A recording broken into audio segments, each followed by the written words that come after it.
When it comes to sticking with your best intentions to make healthier food choices, many times the hardest part is not knowing what to eat or how much to eat or what to avoid, but it's the habit of turning to food you don't really want to eat or eating when you are not truly hungry. Emotional eating is something many of us struggle with, even when we know the negative impact that it can have on our health and longevity. On this channel, I talk a lot about how the right diet can support your energy, vitality, and long life. But I know firsthand that emotional eating can be a major barrier to achieving those goals. That is why I want to take some time in this video to show you two specific habits that can help break the pattern of emotional eating. When practiced consistently, these two habits can begin to shift things in as little as 4 weeks. Hi, I'm Valerie, a wellness nurse. Over the years, I've worked with so many people who genuinely want to eat better, but keep getting pulled off track by emotional or unintentional eating. I've seen how frustrating it can be, and I also know firsthand. But I also know that no matter how old you are, or what your health is right now, or how long you have been doing this, that you still have the power to change and take back control of your health. I want to give you the knowledge and tools to help make that possible, one small sustainable habit at a time. In this video, I will be talking about how emotional eating patterns develop, how automatic thoughts and behaviors keep you stuck, and how two key habits can help you create space to make more intentional choices with food. If you have ever found it hard to stick to healthy eating because of unintentional eating habits, this video is for you. I want to start off with a personal story. The other day, I was out for a walk. So I've been recovering from a sprained ankle that has been taking way too long to heal. On this walk, it was feeling pretty good, like it was actually getting better. But then I took a step that caused a little pain. My next thought was, I'm hungry. But I wasn't really hungry. That was my automatic response to the disappointment of feeling that pain. That hunger was not really hunger, but rather more of a reactive urge to soothe an uncomfortable emotion with food. If I had been home at that moment, I might have already been standing in the kitchen, reaching for something without even realizing how I got there. That is the nature of automatic eating. It happens fast, without much awareness, and it is not about lack of willpower. It is about how we've trained our brains to seek comfort, and food becomes a reliable, easy way to soften discomfort. But two habits can begin to change this pattern. They work together to help you recognize these automatic reactions and respond with intention instead of impulse. It is because I practiced these two habits that I was able to quickly recognize what was really going on. When we talk about emotional eating, what we are really talking about is an automatic behavior. Over time, our brains form strong associations between certain feelings and certain actions. For many of us, feeling sad, bored, anxious, or stressed triggers the automatic thought, food will make this better. Often, that behavior of emotional eating becomes almost reflexive. This is called automaticity, or the tendency to respond to a situation without conscious thought, based on past patterns. Automatic thoughts are quick and often subconscious. Behaviors like reaching for food follow these thoughts almost instantly. And because food does provide some temporary comfort, the pattern gets reinforced. Over time, it is not just an option, it becomes the default. Just like me on my walk, you don't think the thought, you don't feel the emotion, you just feel a need to eat. These patterns can change. The brain is capable of learning new responses. But first, we need to create a gap between the thought and the behavior, a space where we can choose something different. And two habits, daily mindfulness practice and self-soothing, can help create that shift. This is where the daily habit of mindfulness practice becomes such a powerful tool. Mindfulness is simply the practice of paying attention on purpose in the present moment without judgment. Mindfulness creates space to notice, space to choose, and space to respond with care instead of reacting automatically. If you are new to mindfulness, it does not have to be complicated or time consuming. It is quite easy to get started. Start by setting aside just 5 minutes every day. You can set a timer so that you're not worried about the clock. Find a quiet place where you won't be interrupted. Sit comfortably and gently close your eyes or soften your gaze. Choose an anchor for your attention. Most commonly, this is the breath. So if you're going to use the breath, feel the air as it enters your nose, fills your lungs, and then leaves your body. Let your breath be natural, easy, and do not try to control it. Now, here is where the real practice begins. Thoughts will come up. They always do. You might think about your to-do list or replay a conversation you had earlier or wonder if you're doing this right. Any random thought can come up, and that is completely normal. The key is to notice the thought without judgment. Don't try to push it away or hold on to it. Simply acknowledge it like, oh, there's a thought, and then gently return your focus to your breath. If your mind wanders 100 times and you bring it back 101, that is success. The goal is to acknowledge the thoughts and gently dismiss them.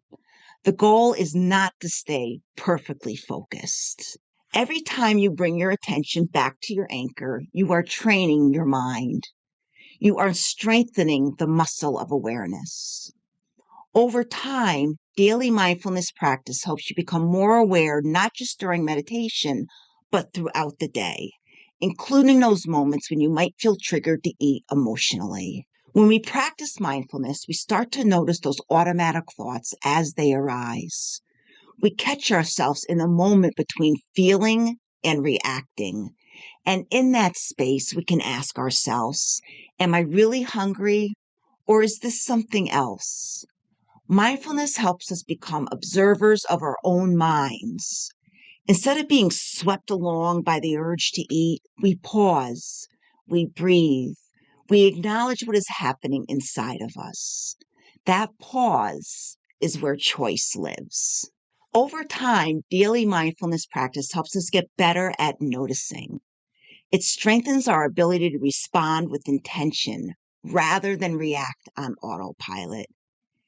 Even just a few minutes a day, sitting quietly, tuning into your breath, your body, your thoughts can build that awareness. Now, when we begin to interrupt the automatic pull toward food, we need something else to turn to. This is where the second habit comes in, using non-food self-soothing strategies in response to emotional triggers. Food becomes a comfort for so many of us because it's accessible, reliable, and familiar, but it is not the only way to find relief. And when we start to recognize the emotional triggers through mindfulness, we need a few behaviors to plug into that space. So I encourage you to build like a toolbox of sorts. So a personal list of self-soothing actions that you can draw from when you need comfort. These should be simple, grounding activities that help you feel safe, supported, and cared for without involving food. Take some time. So maybe after this video, sit down with a notebook, a journal, or even just a notes app on your phone and write out a list of things that bring you comfort, that help you feel grounded, cared for, and supported without turning to food. Think about activities that engage your senses. What feels good to your body? Maybe it's a warm bath or wrapping yourself in a cozy blanket or one of those weighted blankets. What soothes your mind? Maybe it's listening to some calming music or stepping outside and just looking up at the sky. What helps you feel connected? Maybe calling a friend or even just offering yourself a kind word like, I am here for you. This list becomes your go-to in those moments when you would have once reached for food. The new habit to develop is reaching for one of these tools instead. So something that meets your emotional need without sabotaging your health goals. The more you practice these alternative responses, the more familiar they will become. Over time, just like food once felt like the automatic answer, these new actions can start to feel natural. As you begin to practice mindfulness and use your self-soothing toolkit, you'll notice just how beautifully these two habits work together.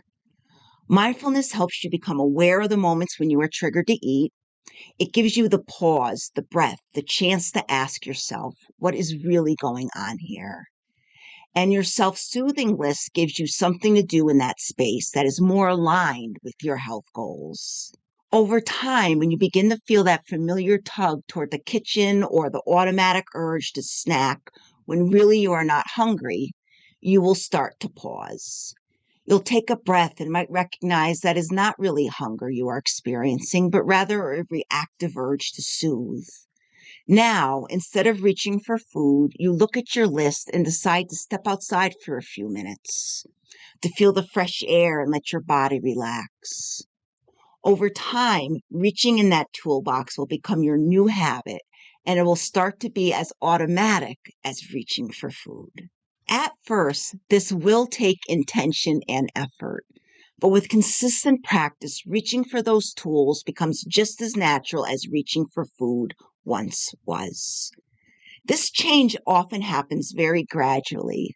Many people don't notice it at first, but it is a powerful shift.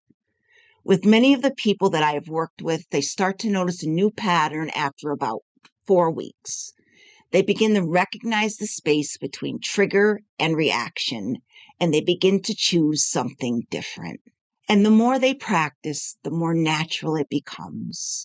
Just like emotional eating once felt so automatic, choosing presence and care can become the new normal. It takes time, it takes patience, but it is absolutely possible. Remember, this is a practice, and your goal should not be perfection right out of the gate. That expectation is actually counterproductive. There will be times when you still reach for food without thinking, and that is okay. It does matter how you respond to yourself in those moments. Compassion is key. Instead of criticism, offer yourself understanding. I notice I turn to food for comfort. What can I learn from this? The more often you check in with yourself before, during, and after these moments, the more familiar you become with your patterns, and the more empowered you are to shift them. Both daily mindfulness and self-soothing actions are habits that take repetition. You are not trying to be perfect. You are trying to be present more often than you were before. And the more you practice, the more momentum you build. These two habits, when repeated over time, begin to form a new default, a way of responding to your emotions that supports your long-term goals instead of pulling you away from them. So breaking free from emotional eating does not require perfection, but it does require building a deeper awareness of yourself and learning to meet your needs in ways that truly supports your health and well-being. Emotional eating can feel automatic, uncontrollable, and powerful, but it is a pattern that you can change. And solidifying these two habits can lead you there. If you have struggled to stick with intentional food choices, even when you understand the importance of the right nutrition, this is where you want to start. Not your diet, not your workout routine, not cutting calories or tracking macros. Just focus on these two habits: daily mindfulness practice and using your self-soothing strategies in those triggering moments. Practice them consistently for a few weeks. Let your energy go into noticing, pausing, and choosing differently. That alone is a huge step forward. Once you begin to shift those automatic patterns, everything else will start to become easier. You'll be more aware, more connected to your body, and more capable of making intentional choices with food. That is when it starts to feel possible to layer in other healthy habits, like improving your meals or moving more or getting better sleep. If you are ready to keep building momentum, I've created a digital resource that can help. It is called 80 Small Habits for Weight Loss, and it is full of science-backed, realistic, small habit ideas to help you move beyond restrictive diets and build lasting results. Inside this book, you'll find habits that reduce emotional eating, support better nutrition, increase movement, and manage stress. So you can take it just one small step at a time. Your purchase also includes a free 15-minute support call with me to help you figure out what habits fit best into your life and how to get started. I will put a link in the video description. If this video was helpful for you, please give it a thumbs up and subscribe to my channel for more practical, science-backed wellness strategies. Thank you so much for watching, and as always, please take good care of yourself.